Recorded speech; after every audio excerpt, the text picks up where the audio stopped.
Did anybody find that meditation difficult? Yeah? Yeah?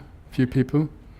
Okay, it is quite difficult for many of us, and it's a very profound meditation, and you could say it's not really a meditation for beginners, but it's still useful to know about it, and the recording is there, and so it's something you might do again when you, the more you do something like that, then the more easy it becomes, more familiar it becomes. So I want to open up a discussion. I want to ask you a question. What is difficult about that meditation? Anybody? What do you find difficult? Yes, Mary. I am stuck quite a while in the same problem. Yes. As soon as when the breathe, when I start to exhale, I can start feeling that, and there are a few seconds that I can stay without air. Yes. But as soon as I have to breathe in, You lose it. I cannot feel this space or empty or Right. sky as soon as I have to breathe in. Yes. Especially because after not breathing in for a while, which is longer than the usual, then I have to breathe in A lot. like really. Yes. So you mean you find it easier when you're not breathing? Right. Okay, and you also, yeah, and me too, so that's 4 of us at least. That this meditation is easier when you're holding the breath. But of course, after a while, you probably need to breathe again. So then one possible method is to keep the breath very, very light. So you don't take a big breath, you just hold a little bit of breath. So, but your mind stays quite, what we call poised. It means sort of you hold the mind. But yeah, it's definitely a difficulty. So thank you for sharing that, because it applies to several of us. Does anybody else want to express any other problems with this meditation? What is difficult about this meditation for you? You finished with a bit of a headache, and yeah, that can happen, but have you any idea why? Is it trying too hard? Did it make you tense? No, not that. The opposite. Because you let go a little bit, the headache came? Yeah, it's hard to explain, yeah. So headaches are difficult to explain. Maybe you can say something, Shan. It was empty. The headache was empty. No, the head was empty. Oh, the head was empty. Yeah, so the ache came. No, seriously, Shan might know something about it. No, I don't really, because my experience of headaches is a bit different. Yeah. So, I think that headaches are to do with energy. Sorry, you were about to say something. That's fine. I was just going to say, I think actually, for a while, to actually find the object, the first object, which is the clarity of the mind, actually that's quite difficult at first, because normally we are following what goes on outside, and we're not, sort of being with the sky. So I think it's quite hard at first to actually find what is the topic I'm meditating on? What am I supposed to be doing? Where am I placing my mind? So I think that's quite an effort. And then of course, understanding emptiness experientially is, very difficult again to find. So I think in both, just being sure what we're doing is quite difficult. So I think there can be another voice sort of running alongside saying, is this what I'm supposed to be doing? Is this right? Is this right? That didn't happen, no. No, Okay, so that's not the problem for you. It's just the headache. And is it still there? The real headache is Dull. Yeah. Dull. Yeah, so this is laxity when it gets really heavy. It's like you have a weight on your head. a bit, Yes. So this comes from losing the clarity in the meditation. And usually it happens after lunch also. In my case, I ate quite a lot of bread at lunch, and then it makes the stomach quite heavy. So it's very hard to have a clear mind actually when the body is just still digesting some food. I don't know what you had, but it could be connected to that. So it could be good to try early in the morning. Usually the mind is more fresh. It might be quite different then. After lunch is one of the worst times to meditate actually for anybody. Yeah, sorry about the headache. But how is it now? No, it's okay. It's okay now, good. Okay, fine. Bit of, Yeah, okay. Anybody else got some way to express the problems? Yes? For me, it's what you said, Shen. Staying in nothing, staying in that clearly mind, and staying there, it's like quite difficult for me because every time, every moment, every millisecond moment, it's a new cloud. It's coming there, and I have a lot of clouds. And it's I consider that an incredible training for the mind because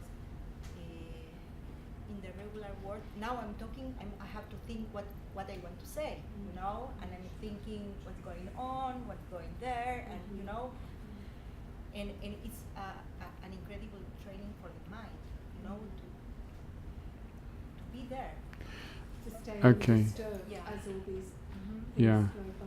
So does everybody understand you don't have to stop the thoughts? Yeah. The clouds can continue. What you have to do is stay back so that you don't go into them. But that itself is an effort for you. So in my experience, to stay back means to feel this is nicer. If it's pleasant to be back here, then you don't mind the thoughts going without spending time with them. The problem is when we think, oh, that might be really interesting, then we want to go into it. So we have to get into a space where, for this time, none of the thoughts is more interesting than being the clarity. Now, unless you experience being the clarity, it doesn't really work. So do some people have the experience of being the clarity? You can feel, I am the clarity, yes? I'm not sure what I experienced. I think it's something I don't know. Yeah? Then there was something telling me you should do something. Ah, And I said, well, no, no. this is, you shouldn't. That's right. This is the, Yeah. not the, Yes. you can do.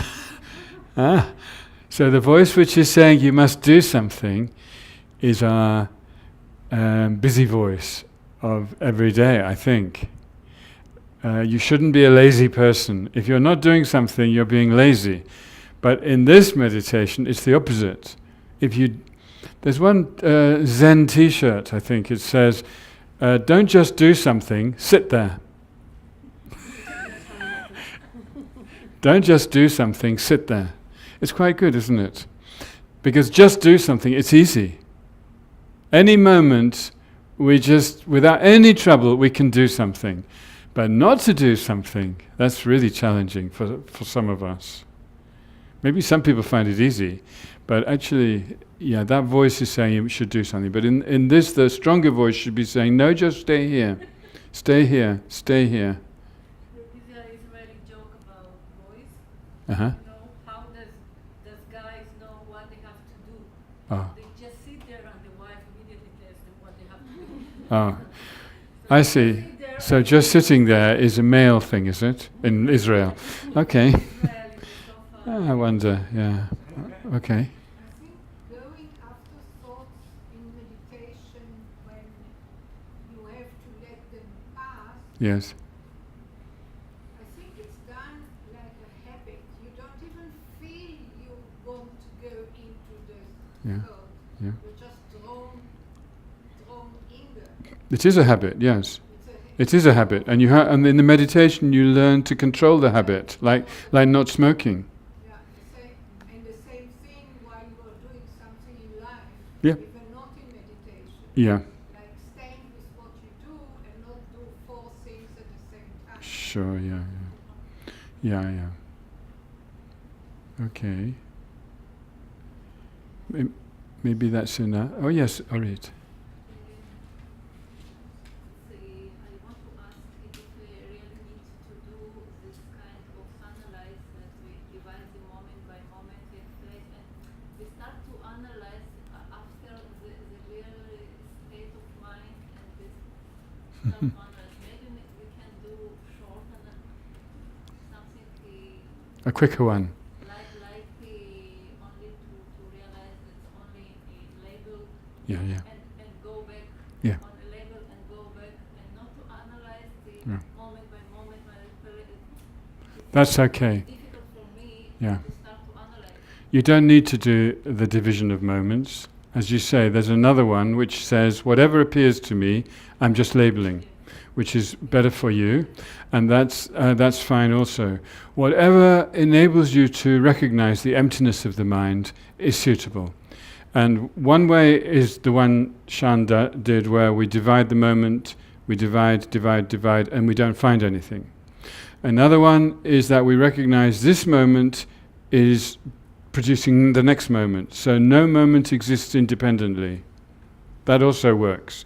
But another one is whatever appears to my mind just exists relative to my mind, and my mind just exists relative to that, so it's like they both disappear. I don't know any other way, but that's 3. So whichever one works for you, you should do that, yeah, definitely. But if you don't do anything, then the danger is it's not emptiness, it's just non-conceptuality, which of course is good for shamatha. So the reason why we do it in that order is because generally the teachers say first develop shamatha and then do some penetrative insight, it's called, or laktong, special insight to discover the emptiness, and then just meditate on that. So there's these 3 stages. First stage, concentrate on the clarity, become more stable, but as Shan said, first find what is the clarity, back here, thoughts going, just to be here. Then, a little bit of analysis. These clouds, they're just relative to the mind. It's just empty, something like that. Then, wow, the emptiness of the mind. It's a much bigger space than the clarity of the mind. Much more vast, sort of impossible to touch anything. Then just also, again, concentrate. And if you can hold it without grasping, then it's fine. But sometimes some grasping comes again, and then you need to do some more investigation. So it's a method, and if we can learn how to do that method, then we can spend a lot of time just doing this meditation. It's very, very helpful. If we do it with the bodhicitta motivation, do some, like we did this morning, concentrate on bodhicitta first, this is why I'm doing this, then start to do this one, it's enough. If you don't like complicated practice, do this. But if this one's too difficult, then do something else. Okay. Anybody want to say anything else about this meditation? I think it's good that we discuss meditation. To think about what suits me, what is good for me, am I doing okay? How are you? Maybe. It's okay? Yeah? It's not too difficult?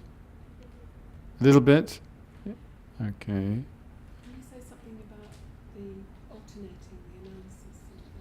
Yeah. So you alternate. You do some analysis, and then you do some concentration. The analysis takes you to an experience of how it is. Then you hold the experience and relax. But when I say relax, don't think anymore. Just be in that experience. If you can be in that experience for 24 hours, great. But most of us can be in that experience for 1 or 2 seconds.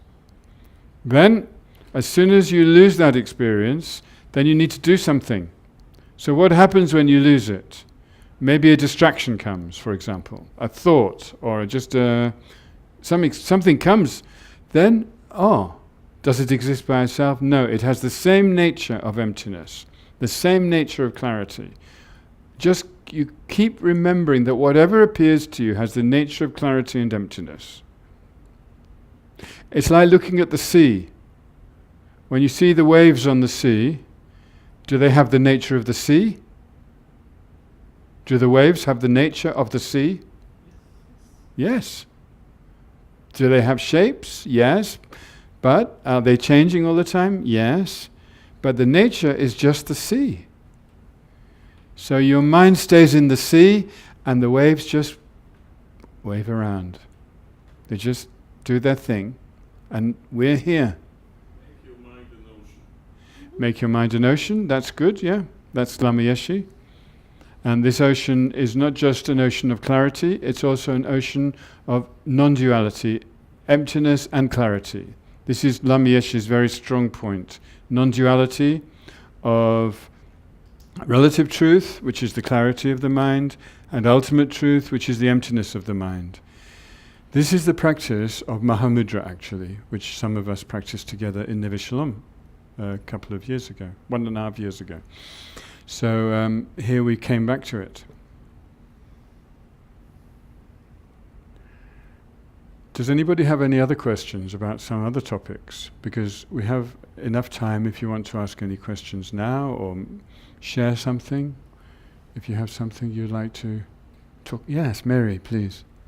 When you say that everything has the clarity and emptiness, Yes, intellectually I can understand the right. emptiness, but not the clarity. Okay. So the clarity, whatever thought or whatever sensory experience we have, it appears to us.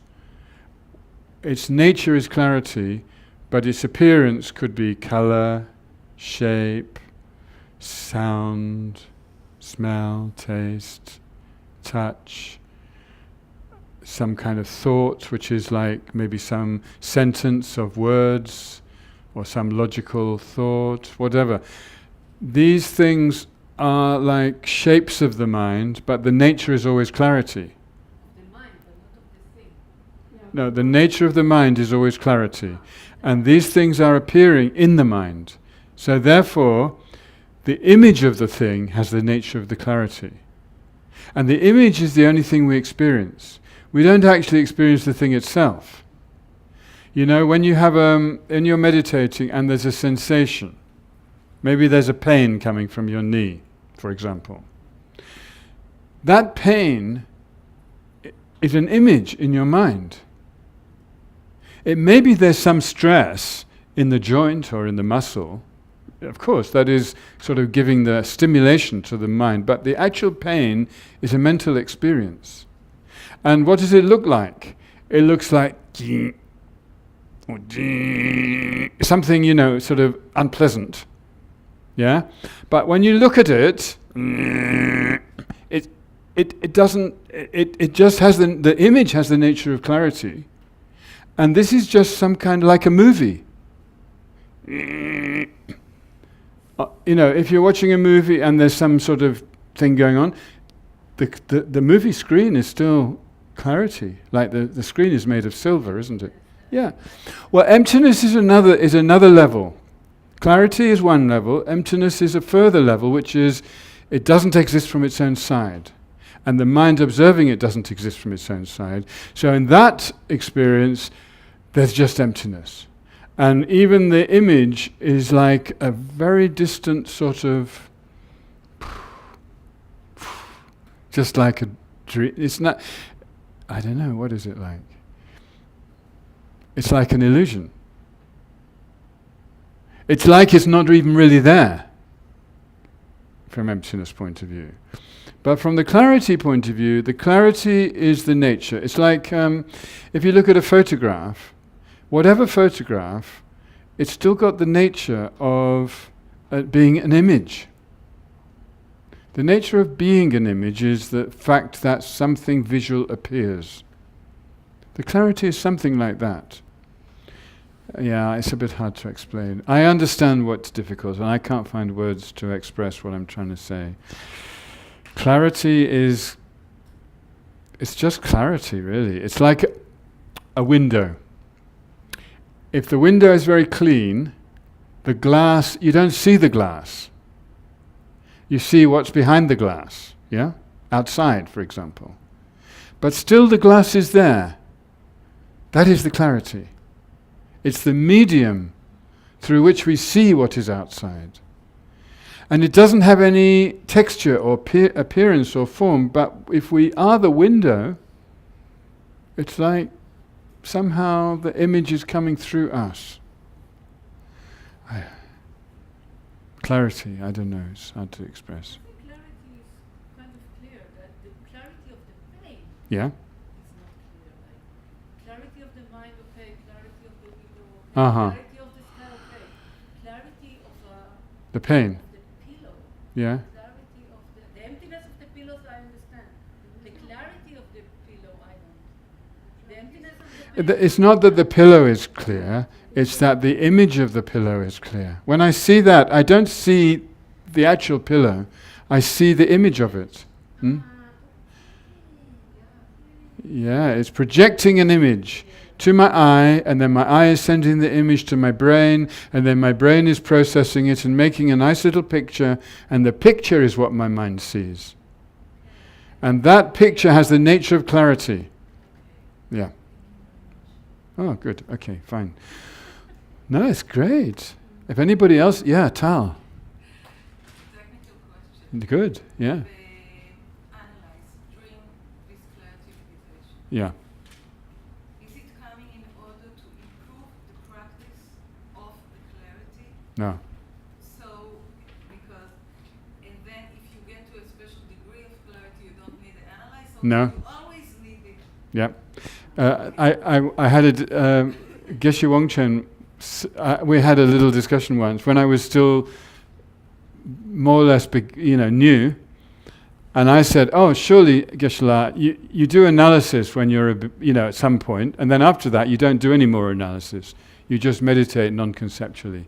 He said, "No." He said, "You analyze until enlightenment." Now, analysis is the way that you go deeper. Analysis is like digging. But where do you do it from? If you're in clarity, right? Like there was a moment, Yeah. Shan was talking. You wanted to stay in clarity. No, I was, Yeah. but I could hear it.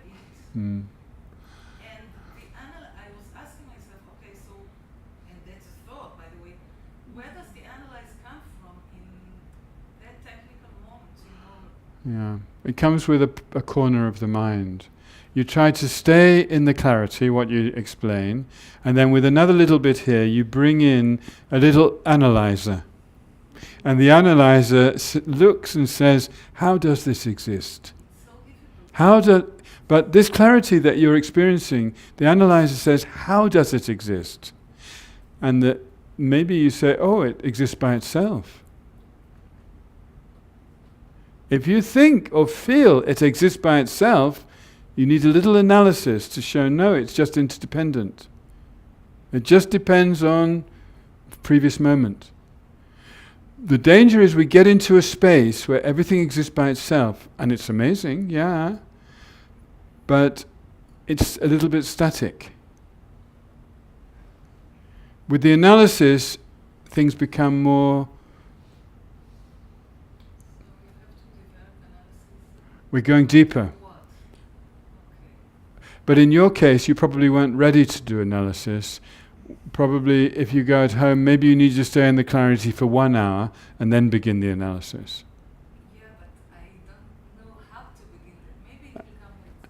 Well, a little part of your mind starts to ask the question, how does this exist?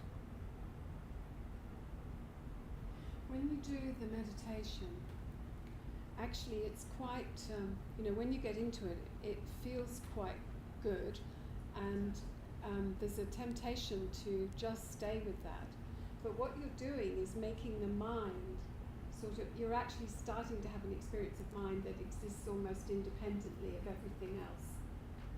It's got a kind of quality that it feels like this is really me.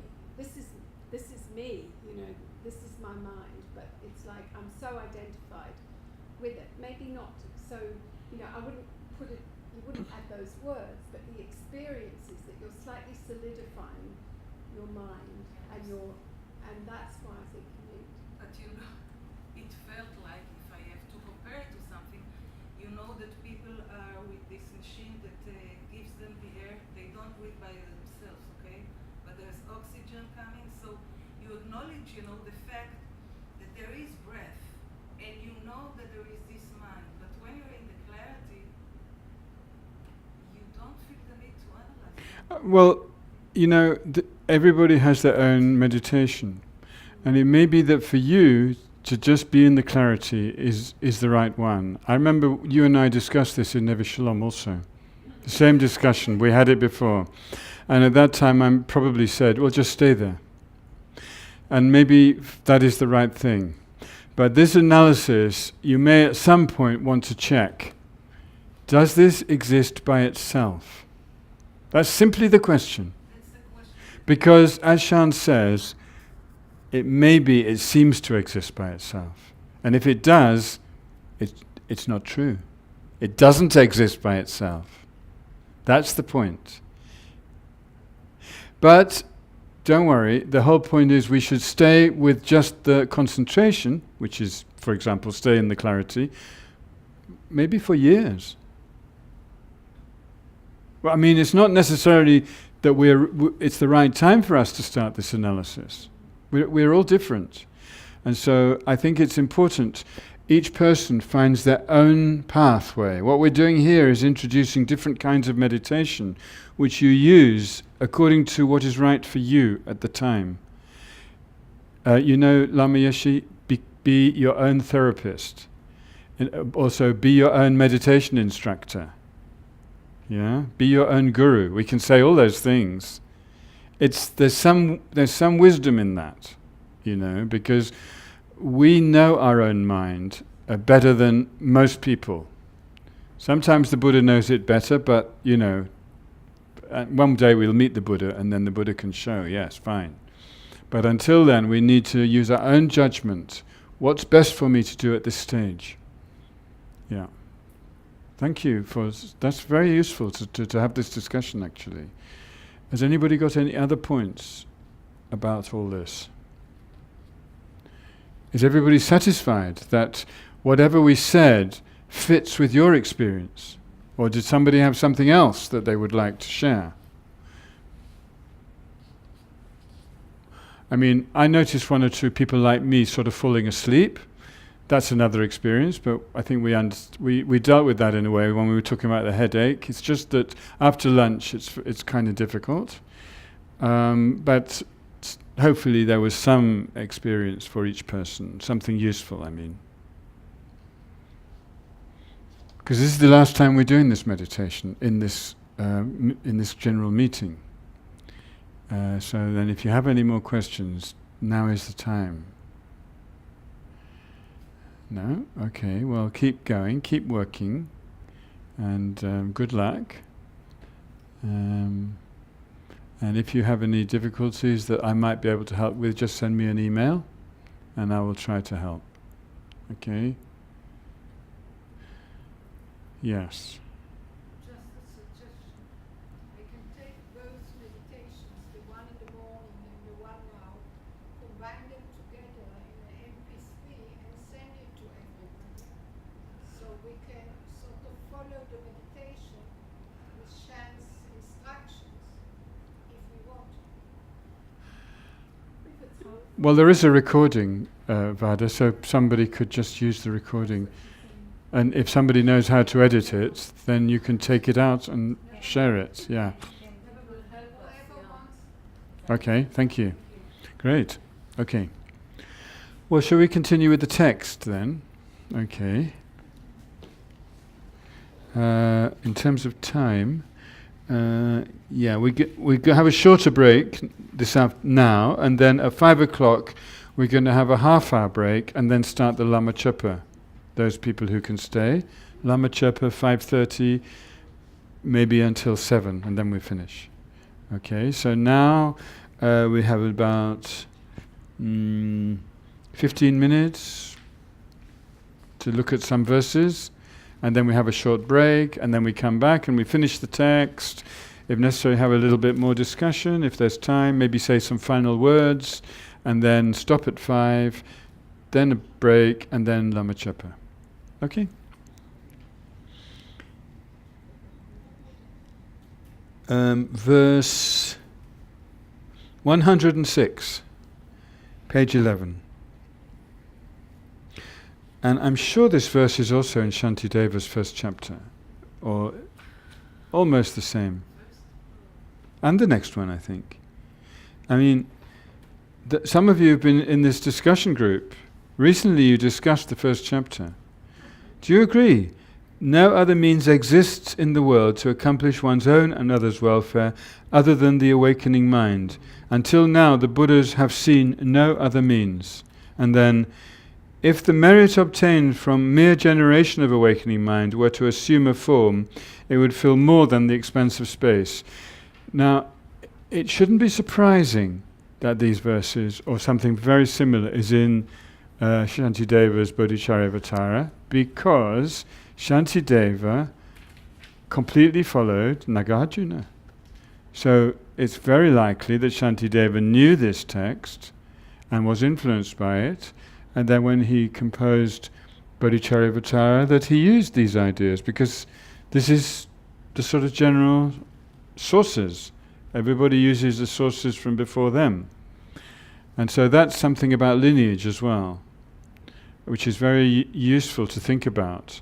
When you practice and study within a lineage, you have the benefit of many great teachers and practitioners of the past who are all contributing their wisdom and their understanding to your lineage. And then you pick it up, and you don't have to do some of the work which maybe they had to do. And then you can make it your own. And so for this reason, we try to follow tradition. And in this case, we're talking about the Nalanda tradition, which is, as presented by His Holiness Dalai Lama, it's the basis for all the Tibetan Buddhist traditions. And it came from Nalanda Monastery in ancient India. And these great masters like Nagarjuna and Shantideva were part of Nalanda tradition. So, you know, they are based on each other in a way. And then it came to Tibet, and Lama Atisha and Lama Tsongkhapa, Sakya Pandita, many different masters followed on there until we come to the present day, and we have examples like His Holiness Dalai Lama, Lama Zopa Rinpoche and so forth. And they are presenting exactly the same tradition, maybe using some more modern language sometimes, but generally very similar actually. Yeah, because really the examples are quite universal. It doesn't so much depend on culture. It's still meaningful to us. So the Buddhas have only seen bodhicitta as the way to accomplish one's own and others' welfare. So welfare means the good, the well-being, the nourishment, the support for a good life for oneself and others. So how to accomplish that? Well, some people who don't know about all this some good people will say, well, we need to have some good sort of social policy in our country. Then we will achieve the welfare. But it's good. I'm not saying we shouldn't do that. We should do that. But it's also quite limited. When it says welfare, it means welfare at every level. The social policy might help you with the health service or education service and various things which your society provides, which is good for you. But this is also at the spiritual level. What is going to bring you lasting happiness? What is going to bring you inner peace? That's also part of welfare. So to achieve that, the awakening mind is the only method that the Buddhas ever saw. The Buddhas, because they're omniscient, they can check, is there some method? Is there something here, something there, something elsewhere? They didn't find any. So sometimes people think, oh, what about Tantra? Well, Tantra completely based on bodhicitta. It's not like Tantra is separate from bodhicitta. So if you think, oh, Tantra is a special method, yes it is, but that's on top of bodhicitta and emptiness. You need bodhicitta and emptiness to practice Tantra well. So whether you practice Tantra or some other methods like mind transformation or Lamrim or Mahamudra, all these different things, bodhicitta and emptiness is there with all of them. So what is in this text is like essential. And the two bodhicittas, conventional bodhicitta, ultimate bodhicitta, is what the Buddha saw is the only way for one's own welfare and others' welfare. If you really come to that conclusion, it makes your life much simpler. Because then there's only one thing to do in life, which is to generate wisdom, understanding, emptiness, and the motivation, attitude of bodhicitta. And then nothing else really matters. Of course, it does matter that you need to kind of lock the door when you leave the house and you have to buy some food for dinner. But when I say it doesn't really matter, everything else is like secondary. The main thing is wisdom and emptiness, wisdom and compassion, wisdom and bodhicitta. Then the life becomes meaningful. We want to live as long as possible, to have more time to develop. Whatever situation comes, in our personal life or in the life of the society, we can handle it. Even difficult times, which are ahead, of course, and behind. There's always difficult times and sometimes easier times. So, the world goes up and down. The bodhicitta and emptiness is suitable for every possible situation. There is no situation where it's not useful. The more you have bodhicitta and emptiness.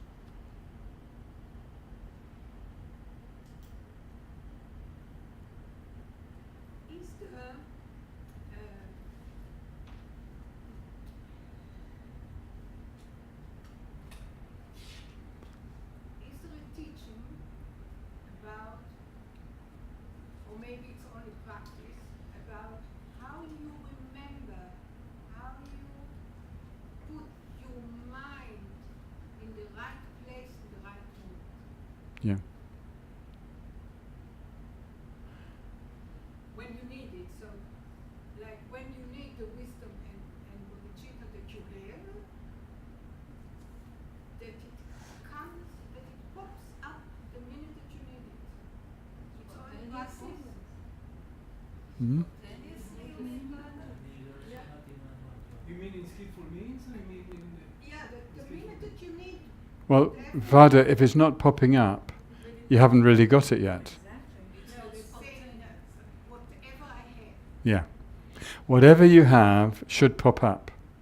If nothing's popping up, then go back and do some more practice of analysis and meditation and study, and then eventually it becomes spontaneous, natural. I'm sure already for you it does sometimes, I'm sure. But the more we practice, the more that becomes normal. Like I said about hearing the birds sing, or going into the store. When we find that when we go into that kind of situation, a busy place, and immediately we feel, I must become enlightened to help all these people, then we got it. But before that, it's a little bit of effort. So then we can train ourselves. it takes time to develop? Huh? It takes time to develop. Yeah, it takes time. That's what the path is. It's relatively speaking, it takes time. But ultimately, the goal is just here. So don't worry about it. It's not going to run away from you. You just got to find it. And you find it by purifying and also creating merit. So if you're worried, what should I do? Create a lot of merit, do purification practice, and then also do practice of wisdom and compassion. Because of the merit and purification, it will come much easier. If you don't do merit and purification, I think it's very difficult, actually. Yeah. Why purification is so important? Why? Yeah. Is that a question? Yeah, okay.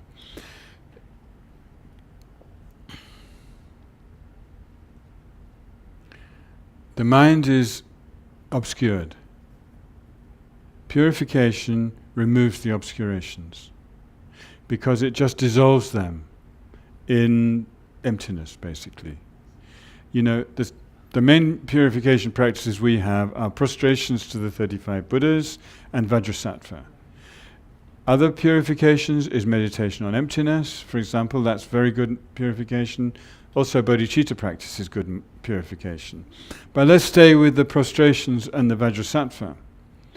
In both cases, you become one with the process of dissolving your negativities.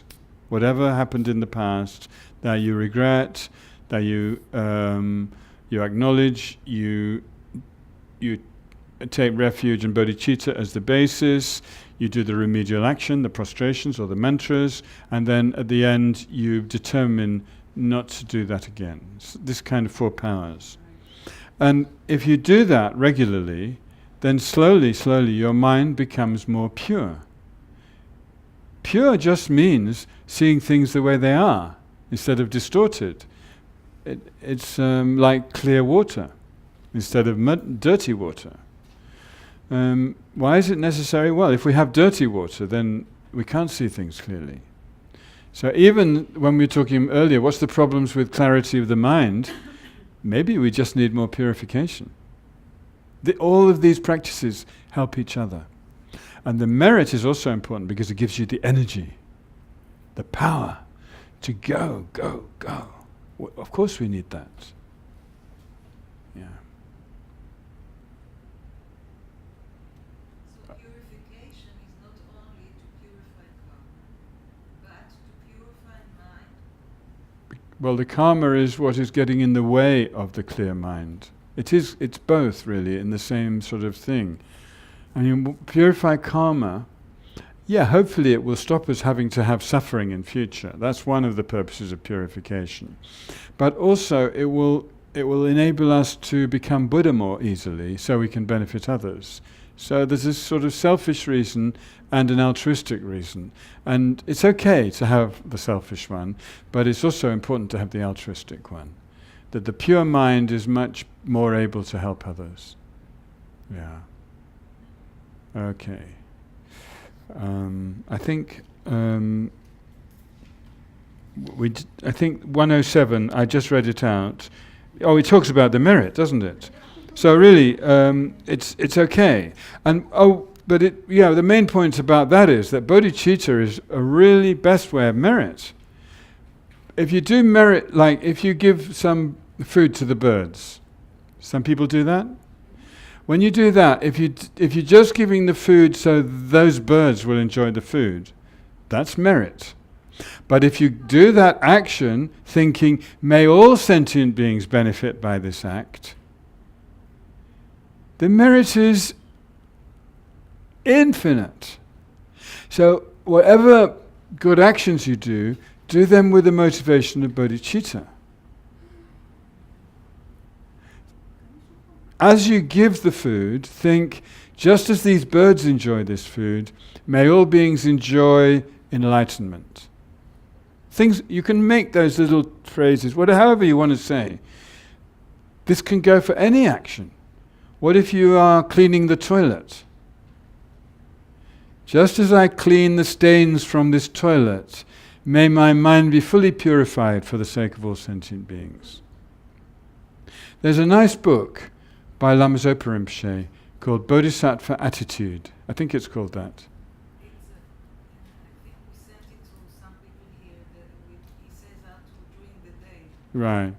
And it's got many different things for everyday life to remember bodhicitta while you're doing ordinary things, like going downstairs or going upstairs, or even in opening the door. And these can be quite helpful. I mean, if it gets too much, I think you just take one or two. But, sometimes it gets a little bit too much. But, like Rinpoche always gives so many teachings, and you just have to choose what's going to be helpful. But in general, I would say, try to do all actions with bodhicitta. Rinpoche says, live with compassion, die with compassion, breathe with compassion, eat with compassion, sleep with compassion. Anyway, you get the general idea. It's to transform everything in our life. Otherwise, if we just continue doing everything in an ordinary way, it's a wasted opportunity. Even if it's a good thing, the merit is smaller. But if we do it with bodhicitta, it's like skies of merit, to quote Lama Zopa Rinpoche. Okay, we'll stop there and we'll come back in 10 minutes at 10 to 4.